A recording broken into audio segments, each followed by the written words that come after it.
Also, in fragrances, naming a perfume is a task. Like, it's a very important task, I would say. Most important. Most important task, because I've seen that Adi perfume is literally naam se dikhti hai, because the name is so appetizing, you can't ignore it.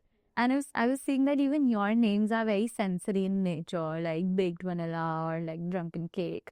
So, what are some touch points you make sure that there are in every name? Like, how do you name your fragrances? Because all your names are very interesting. So, they are all the names of our perfumes are driven by the most prominent note, Yeah. that fragrance, because this is the first touch point, right? If someone is talking about it online, if you see an ad of like a baked vanilla fragrance, for example, the moment you know or somebody writes baked vanilla or you see it in a pop up or on the label, you start imagining how it's smelling in your head. So that's where the name is most important, and we try to keep the name closest to the most dominant note in the. Like, they can imagine how the perfume will be seeing the name.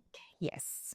That's so that when the moment you've seen baked vanilla as the name, and then the story is being narrated that, it smells like walking out of a bakery. So you start imagining like muffins, cupcakes, these kind of things in your head, right? Frosting, declare, frosting. So all the vanilla memories that are in your brain, they start coming to the front, right? This is how fragrances also work. They sort of bring back your memories and sort of try to evoke some sort of emotion in you.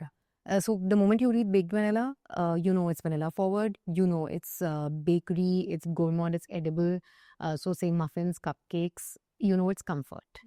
So to whichever note pleases, they end up buying that. For example, Devil's Berry is like this purple fragrance. The label is purple, and it's very blackcurrant, blueberry, and dark berry forward.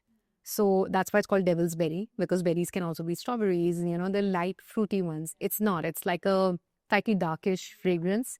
So that's why the color is dark purple, and the name is Devil's Berry. So, it's a bit experimental. It's dark berry forward. It's not something that you smell every day on berry, but it'll have a different twist to it. Right from the name to the color of the label to what you're doing in the ad, it makes a lot of difference on how the person perceives the fragrance to be. And that's when they are making their purchase decision. So, name is of utmost importance. In any perfume, took a major uh, took a major run just because of the name. Like, did well because of the Yeah, Drunken Cake. Drunken Bagel Joanne. Drunken Cake is the biggest case study on this. I told you it's inspired by a piece of a slice of a tiramisu. So it's got a little bit of like Irish liqueur in it, cake, cocoa powder, mascarpone cream, those kind of smells, fragrances. And calling a cake drunk, right? It piques everyone's curiosity. So the most amount of first orders we've had for a product in a fixed amount of time has been Drunken Cake. Like it's overdone. In fact, did not have that much inventory when we launched it because we did not, we have a benchmark that this is how much it will sell out when you launch it first. It was gone in 10 days. It was over. So that's how much the name is important, right?